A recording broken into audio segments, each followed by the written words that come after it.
Hello and welcome to another episode of Live Science Show. My name is Abdulaziz and today we are back at King Abdulaziz Center of World Culture. Today we're at one of their galleries. We're going to continue our journey to explore our beautiful land at Rehlat Gallery. And as you can see today, we are with our friend Ali Al-Bahrani, another science enthusiast. He's going to take us through that journey today. How are you, Ali? Hi, Abdullah. Welcome back. Thank you so much for giving us another tour again. Yes, it's my pleasure. And it's always, I'm happy always to have you and the audience in Gallery 4 at Ithra Center. Thank you so much. Last time it's been really a blast for us. I mean, we explored the underwater vibrant surrounding that we have here in our beautiful land. But today, you're going to give us another kind of tour, yeah? Today we will go a bit higher to mountain crossing. Really? Yeah. Mountain crossing. Yeah. Okay, I've heard a fun fact that is mountains actually covered 1/5 of the world land masses that we have. Is that true? It is a bit true, yeah. And for that why we have 1 in 10 people live in mountains or around mountains. Oh, really? Interesting, interesting. But as you say, last episode we spoke about the life under the sea. Do you know that there is mountain also under the sea? Really? Yeah, huge ones. I didn't know that. Yeah, and they extend sometimes the tip of some of which create some of the islands that we are seeing here. Oh, okay. So I'm guessing that when the sea level rises a little bit, I think it's covering some of the mountains that is actually underwater. Is that what you're trying to? The mountains, they are at the bed of the water, the seas and oceans. Okay. So normally we would not see them or the beak of them.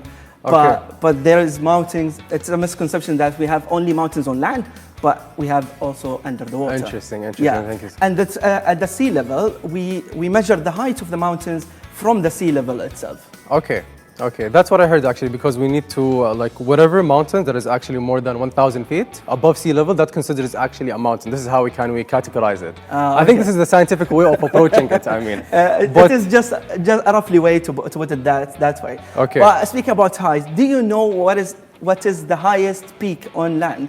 The highest peak on land? I think I know the answer, but let me ask the audience. Please, guys, if you can tell us down in the comment section, what is the highest mountain peak that we have here on Earth? Please write it down. We're going to circle to that answer later on in the Q&A part. Okay. And speaking about height, the top 10 highest mountains are located in the Himalayas region. So this is just to give away. All the top 10 are in the Himalaya region? Yes. Interesting. Okay. So I can see some replicas that we have in here. We have some snakes and we have some frogs and lizards. So what is this about? These are some of the creatures living actually on mountains also. When you see frogs, you immediately say, oh, they live only around water, lakes or at the sea level. But some of which are living in high altitude in mountains. Why? Because at certain height of mountains there is a lot of rain there, so it creates that environment good for even frogs. Really? So we have the snakes here, frogs, and even lizards. These are some of the creatures living in that kind of environment. That environment. Yeah. To have a closer look, Abdullah, let me show you something. Come here. Sure. You guys want to follow me? This module here just give you a hint about our coastal to the mountains here. So these are the Sarawat height at the eastern area in the kingdom. This is the Red Sea, and it's starting from the north up to the south at the east coast. So here we have Tabuk, Yambo, here Jeddah at the coast, and Mecca, and here we have the Asir region where we will concentrate our tour today. Asir region where we will have Taif, Abha, Najran, Khamis Mshayt, and all this area. As you can see, Abdullah, it is a bit higher than the other regions. Yeah, it's actually so accurate. I mean, is this like the real model, like of the actual mountains that we have here in the western region in Saudi? I think yes. They took the satellite images and they just 3D printed. I mean, it's really amazing, just like looking at it. I mean, it's so small right now, but I mean, when you think of it, like how big it is. Yeah. But I mean, it's an amazing model. I mean, just like how they crafted that. So just pay attention here. Our tour would be on this Asir region, where we have the highest peak on Saudi Arabia. It is actually in this area. It is more than 3,000 meters above sea level. 3,000? Yeah, it's located in Abha, Suda mountains there. And here at the coast we have the Tihama coastal line, and we will speak about this and the creatures living in the coastal line and going up to the mountain. Okay. Are you ready, Abdullah? I'm ready, sounds great. Let's start with the artifact behind you. Oh, okay. So we're gonna talk about these today that we have, yes. yeah? Okay. So speaking about people living on mountains, usually it is isolated areas. So people living in mountains, they don't have the luxury of going to the cities or coastals easily. They're a bit isolated there, so they have limited resources. They have their own kind of a plants also, which they are not, doesn't exist beyond or in the other areas. So they have their unique culture of clothes and colors and even food. So the black thobe here, or the dress, it is a traditional woman thobe or dress used in that area also. Behind it, that cloth it's called Izar, Abdullah. Oh yes, Izar, yes. So it is worn by men usually because it gives the freedom and it is easier to move across like rocky surface using Izar. Yes. And here we have the headdress, the traditional one, sometimes used by females also. I mean, it looks very cultural. I mean, it's so colorful. Like, it really looks beautiful, Ali. Yeah. So here, what you can see here, even the colors and the fabrics are from the environment, and this is extend even to houses and accommodation. We can see the replicas here. Thanks. So these two kind of house replicas, as we discussed even in the last episode, usually human use whatever available in their environment to use that. So along the coastal, Tehama coastals, they are using mud because it withstand humidity and high heat. However, when you go to the higher mountains, it gets a bit cooler. It's colder, I'm guessing, a little bit colder. So they are using rocks, Abdullah, because rocks preserve heat. Oh, okay, really? More than mud. It's really interesting. Just like how you mentioned in our last episode, like how people sometimes, like when they habitat a certain area, like how they can actually use the the material and their surrounding, and could be actually in their benefit. Yeah. So as you can see, like maybe the higher that we go to the mountain, they're using the rocks that is actually what is mostly collected back then. Exactly. But and the difference between this, if we can speak about heat, mud is extracting heat. Okay. Like transferring heat to the outside of the house. Really? However, rocks are preserving heat inside the house. Because when you are up to the mountain, it's colder, so you need to preserve heat when you have the fireplace or something. Do you know where we can find like some of these replicas, or maybe the real models? Maybe. Yeah. These are found easily all over the Asir region. Okay. As I said, in Taif, Abha, Khamis al-Shayt. So each design of these buildings represent the culture that they have, or maybe we can find some of these maybe all over the country, maybe. It is specifically for the culture of the southern, west southern. Maybe they change a little bit the decoration. Depends on the culture but the idea of background that they using have. the same material, it is the same. It is the same, exactly. And I mean, not even like most interesting, like not even only here in Saudi Arabia that people they use the material that is in the surrounding, but it happens actually everywhere. Like even in the Amazon forest, because it's actually so rainy. Yeah. Sometimes people they would actually build and use the wood. They would build houses on the top, so like the water doesn't wash away their houses and etc. So this is amazing. This is amazing, like how people they can use the surrounding. Yeah, it's actually smart. Okay. And the final piece, it's a piece of art, Abdullah. This kind of art, it's called al-qatt al-asiri or Asiri cut. It's a special kind of pattern they are used in Asir region. And there is an interesting fact here. These colors that you are watching are extracted from the plants they are in that region. Oh, from the plants that they find in that region, they would like extract it and use it for colors. Because back in the days, you don't have the artificial colors. I mean, that we have. I mean, just thinking about it is very easy, like what we have today. I mean, we would like go to the store and buy a couple of colors, but back then it was totally different. Yeah, I mean, they would actually. It's a whole process of extracting the colors, then doing the art. So yeah, working hard so we can get the final finish of the art form that we have in here. This is really beautiful. It's amazing. It is. So we'll start our journey by height, Abdullah, and we will start with the coastal plain.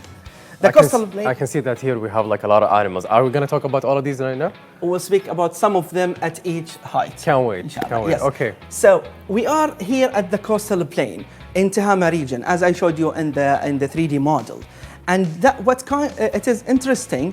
The same climate in Tehama region replicates some of the parts of Africa. So we have the same temperature and humid temperature and weather there. So we have some similar animals that we can find in Africa. And some of them is the hedgehog, and it is a rare species here. It's covered its body with thousands of needles to protect itself, Abdullah, from predators. Okay, so this is like how it actually protects itself. Yeah. But you just mentioned something earlier that it's actually some of the animals that we have in that region actually closer to the animals that is actually in Africa. I mean, it's just because that they're actually very close. Like what is actually parting them, which is the Red Sea. That's it. It is because it is close and because it has the same characteristics and weather. Oh, in the same time. Okay. Yeah. Interesting. So the hedgehog is one of the rare species, yes. and it's found in the kingdom only in southern western regions. And then we can see here the white-tailed mongoose. This animal feeds on insects, rats, and even birds' eggs, Abdullah. You can like climb trees and steal the eggs and eat it. So actually, because it has this name, because it has the white tail, I guess. Yes. That's what I'm guessing. Yeah. Okay. And it has a unique defense mechanism. It's used when predators approach. It just gives that strong smell. So it's just like the raccoon. Yeah. Exactly. Yeah. Okay. Interesting. I thought the raccoon is the only creature that actually does that. No, there is a lot of creatures. But interesting. But yeah. I mean, each animal has its own defense mechanism. It's very interesting. Yeah. And here you can see the big hyena. Yes, we can see. Yeah. Interestingly enough, we have hyenas in the kingdom. I never thought of that. Do we? We actually have hyenas here in the building? We have in small quantities in some of the areas. Not abundant like before, but they are there. They have long legs, and the way they feed is interesting, Abdullah. So what they do, they fluff their fur and steal the animals from other predators. So they are stealing the prey of other predators. I mean, this is just another way of being lazy and not actually working hard enough for your food. It is. Look at that. Yeah, I've heard that fact about them, that they would actually like work with packs, together, and they would like steal other animals' food. Exactly. Okay. And their bellies even can digest bones. Really? Yes. Bones, wow. They can eat it. Wow. And here we have the Arabian Falcon. It is very famous in the region. Oh, this is the falcon that everybody's talking about, yeah? Yeah. I mean, and there is different types and breeds of it. And as you know, we have a lot of types of it in the kingdom. But this particular one can survive at higher altitude rather than the desert one. Okay. The desert falcon, it is a bit lighter and I think faster also.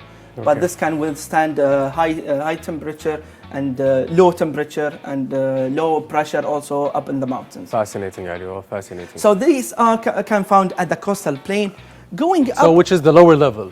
Yes, a bit of lower level of the mountains, but going a little bit to mid-range mountains, you can see a bit of different range of creatures here. Yeah. And the famous one, if we speak about that region. Yes, of course, we have the monkey in here. The monkey. I mean, I like the way it's actually sitting. the bamboo. These are living in huge, large packs. They actually eat whatever human eat. And they can even eat leftovers, insects sometimes, fruits, plants. So they have a variety of diet. And we have here we have a real life snake here, huh? Yes, this snake is the venomous type, and you can distinguish the color of it. Usually the desert snakes are one colored. Usually. Yeah, that's what I heard. It's actually always camouflaging itself, depending on the surrounding. But of course, what we have here usually, which is the desert, and so they mingle, really well. Yeah. It's another way of actually protecting mechanism, yeah? Yes. Yes, this is one of the things, yeah. So this multicolors give it a variety of the rocky areas because certain blocks have different colors. Okay. You can see here we have different birds also. In the regions, they are differs from other regions because of when you go higher, Abdullah, yes. the pressure gets lower. Okay. So you have less oxygen, and that's not all birds withstand these kind of characteristics and weather. Okay. So all of these animals live midway, to the highest peak that we have. Yeah. So this is like averagely maybe 1,500 feet. Because as you said, like the highest peak that we have here in Saudi, which is 3,000. Yes. So I guess this is a mid-range. I think up to 1,000 meter, let's say. Meter, okay. Yeah, 1,000 to 1,500, you can find these kind of animals. And this one here is called genet. It's a nocturnal creature, and it's a discreet, loves to hunt at night. It hunts alone, and it uses its tail just to balance because it's jump around and climb on the trees. It has a really huge and long tail as well. Yeah, and it serve a purpose in surviving also. Okay. So let's go up to the highest level that we have. Oh, we have? Okay. So here the highest mountain peaks. As you can see here, we spoke earlier about the frogs. We have frogs at the highest peaks because of the heavy rains that happen there. So there is abundance of water, so we can find frogs and insects that are living in water and land. And here we have the infamous cobra, the Arabian cobra. It is venomous snakes. It lives in harsh conditions and can withstand harsh weathers also. Oh, so this is the actual size of it, Ali? Because I'm guessing like all of these, they look like normal sizes. Yeah. I mean, I know it's very dangerous and it's actually very small. I mean, this is really freaks me out. Yeah. It's at certain, these replicas at certain age of each creature replicates the same size. I guess here we have some of the animals in here. Yes. Starting from the up, here we have the eagle. Okay. The very large one, and it's need its muscles and large wings just to withstand these heights, because it is harder to fly at high altitude. We are speaking about 3,000 meters. I mean, I'm pretty sure it's very windy up there. It is very windy, as I said. It is cloudy, lower pressure, lower temperature. So its furs and the feathers and its body, it should be withstanding these hard conditions. This is what I'm excited about. Yeah. Yeah. The leopard. The Arabian leopard. Yeah. Yes, the Arabian leopard. Back in the day, Abdullah, in the Arabian Peninsula, we did have some of the lions and tigers and even leopards. Any fascinating facts about these leopards? They are fast. Of course. They eat other animals. But I think we no longer have leopards. Right now? Yeah, I think they are. Okay, so there is no actual like sanctuaries like to preserve these kind of animals that we have in here? Not that I'm aware of. Okay, but maybe I've heard that there is like a couple of sanctuaries for the animals, but maybe they're not focusing on the leopard. But let's double this fact for our audience. For the preserve, it's for the Arabian cheetah of the desert. Okay. Yes, they preserve that, the cheetah. But this leopard, the dotted one, I dotted. And here finally, Abdullah, is the Nubian ibex. It kind of replicates the deer, but it is stronger and it is more muscular at the legs. I mean, it have these long horn. I mean, yeah, it's very huge. I mean, this is the only thing that actually stands out from this. It's very huge. Yeah, it is.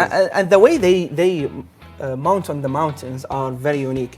They can mount on high altitude in packs, and even on narrow crossways, and they can use even their horn to grab on some of the rocks, and so these are like something to catch it. Yeah. Okay, interesting. Very interesting. Some of them at higher altitudes are furry because, as I mentioned earlier, because of the low temperature. Yes, exactly. The higher that we go, the lower temperature, and then you can see like a lot of things that is actually differentiate from these animals from each other.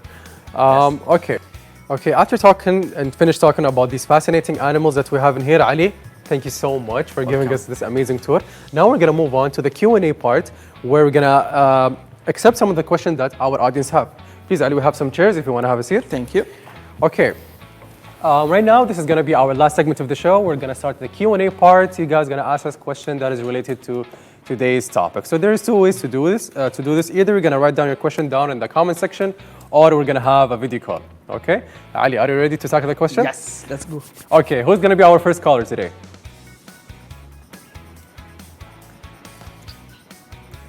Hello? Hello. Yeah, hi. Hello, welcome to the show. Thank you, it's a pleasure Hi, to you want to be introduce here. yourself to the audience? Hi, my name is Ali, and I'm 11 years old.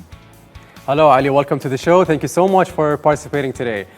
Okay, Ali, just before you start with the question, I have a question that is actually related to what we talked about today. We talked about what is the highest peak that we have here on Earth.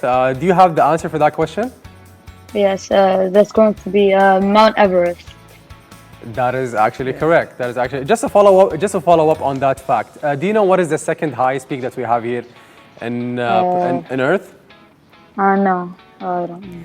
we talked about, me and Ali, we discussed today about what is the top 5 mountains. Maybe you told us what the top 10 mountains 10, yes. that we have here in Earth is actually from the Himalayan mountains. Exactly. So actually the second highest peak that we have, which is the K2 mountain, which is actually located in China. This is just another interesting fact that you would see, like the highest peak that we have is actually Mount Everest in the Himalayan mountains, and we would have other mountains as well over there. And Mount Everest, it's more than 8,800 meters.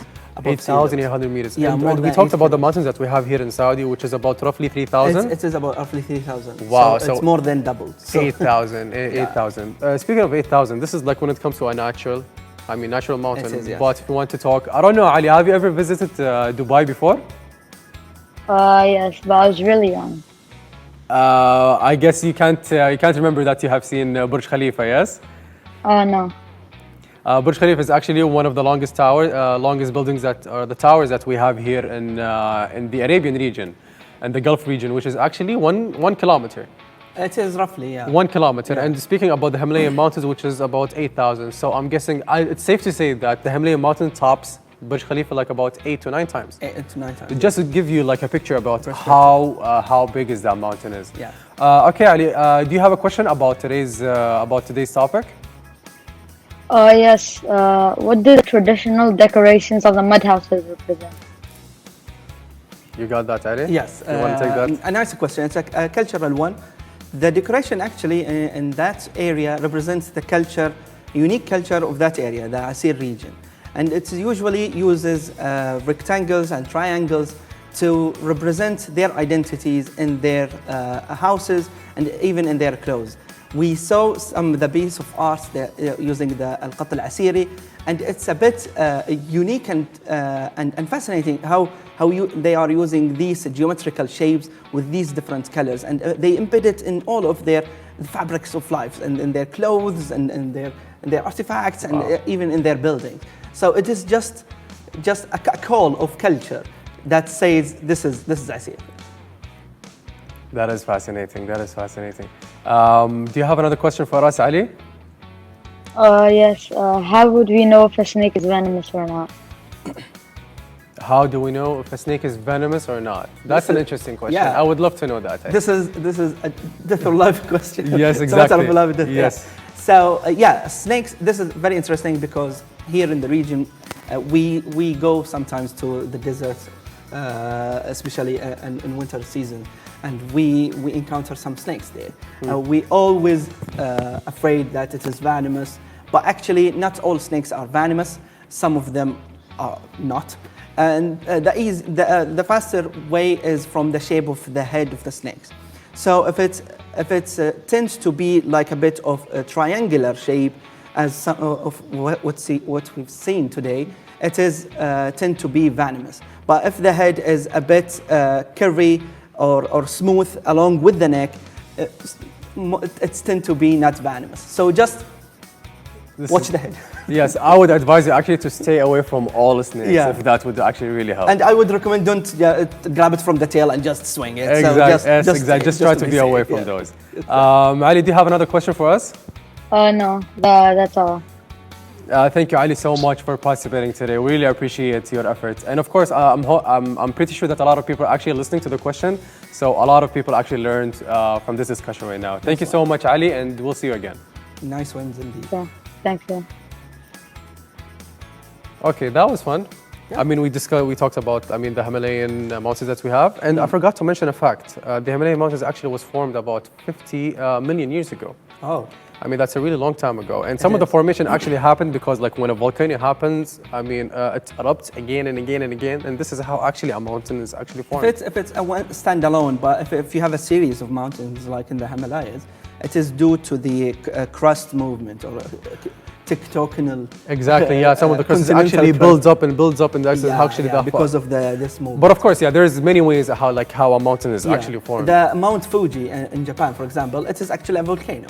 So that's true. So this is another amazing fact. Do you know, guys, that is 80% of the water that we drink is actually coming from the mountains? 80%. That is actually a very huge number. And of course, let's talk about another 20% is actually comes from plants and any other what is it called, the saltination, when we desalt into the water.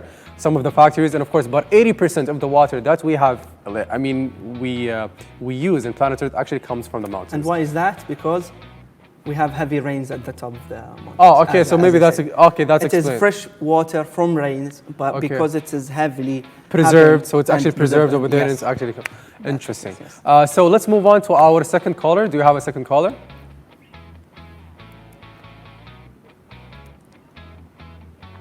Hi. Hello. Hi. Hi. Welcome to the show. Hello. You want to introduce yourself to the audience? Yeah, my name is Dai and I'm 10 years old. Welcome, Day. Welcome to the show. I hope that you liked the show so far. Yeah. Have you seen some of the animals that we talked about today? Yeah. If you had to spot one animal in real life, from the animals that we talked about today, what would it be? I'm not really sure because they all sound kind of dangerous. It's true. That is true. That is true. I mean, it's really safe to see it from afar. But for me personally, I mean, yes, Ali, you wanted to say something? And this is wildlife. Because it is wildlife. Exactly. So, yeah. But I mean, just knowing that we have some of these beautiful animals here in Saudi Arabia, it's good to know that. Here's the thing, that there's one animal that's actually in particular. I don't think that we talked about it, but it's actually an eagle. It's called the Steepy Eagle. And the best thing about it, that's actually sometimes it's migrates and it comes out in the winter in Abha, in the winter. I don't know if you ever seen the picture of it. It's actually huge and it's black and it's so beautiful. But I think we talked about a different type of eagle today, but it's not even mentioned here. But I've heard that it's actually migrates, sometimes comes into Abha and comes out in the winter. Yeah. But yesterday, if you had the chance to Google the Steepy Eagle that we have here in Saudi Arabia, it's a very beautiful bird. It is a very beautiful bird. So yes, please, do you have a question for us today? Yeah, what are some endangered animals like the Arabian leopard? So what about them? Like, what are some endangered animals? Okay. Yeah, some of the endangered animals in that region, as we said, the hedgehog is one of the rare species, and it is getting in smaller quantities. So it is endangered. Some of the rare type of birds, we've seen a lot of them, but we did not cover them. But a lot of birds are either endangered in that region, or we fear of their migration to another country. But just so you know that a lot of people right now, like especially now in our day, like people are trying to raise awareness about this issue, about some of the endangered animals that we have in here. And a lot of people actually are coming together and creating sanctuaries for these animals to try to preserve them and, like keep a good number of these animals so they actually repopulate again. Yeah. But yeah, a lot of people actually are working on them. And I'm pretty sure that in some of the episodes that we're going to have in the future, that we're going to talk about some of these sanctuaries that we have here in Saudi Arabia. It is coming handy for the desert part of it. But it is a bit harder to do a sanctuary for the wildlife of the mountains because they need this terrain and they need this special type of weather. You cannot contain them in large spaces. Like for the desert, you can take like hectares and hectares of land. However, in the mountains, it is a bit challenging. Of course, but we're always trying. We're always trying. Thank you so much for that question. Do you have another question for us? Yeah, what are some animals that can protect themselves? Like the hedgehog. Yeah. That's a nice one. I love this actually because each animal has its own defense mechanism. So for the hedgehog case, it has these needles and it's kind of like comes to itself. It shrinks a little bit. To protect itself. Yeah. However, as we said, like the white-tailed mongoose, it gives this strong smell. So yeah, exactly. Yeah, you don't want to be near that. No. Yes. It repels other predators. One interesting fact about frogs, for example, some of them, as we said, they lived in mountains, and one of their defense mechanisms, sometimes of them, they have on their skins they have this heavy, liquidy, venomous jelly material. I mean, so I guess so. Just like touching it would be a problem. Yes. So they have, let's say, they have a venomous skin. So each predator or any other creatures that touch them, it gets sick. So for that, we have either the skins venomous or attacking or some passive defense mechanism like the hedgehog. I hope you got a satisfying answer for that, Day. Okay, do you have another question for us, Day, today? No.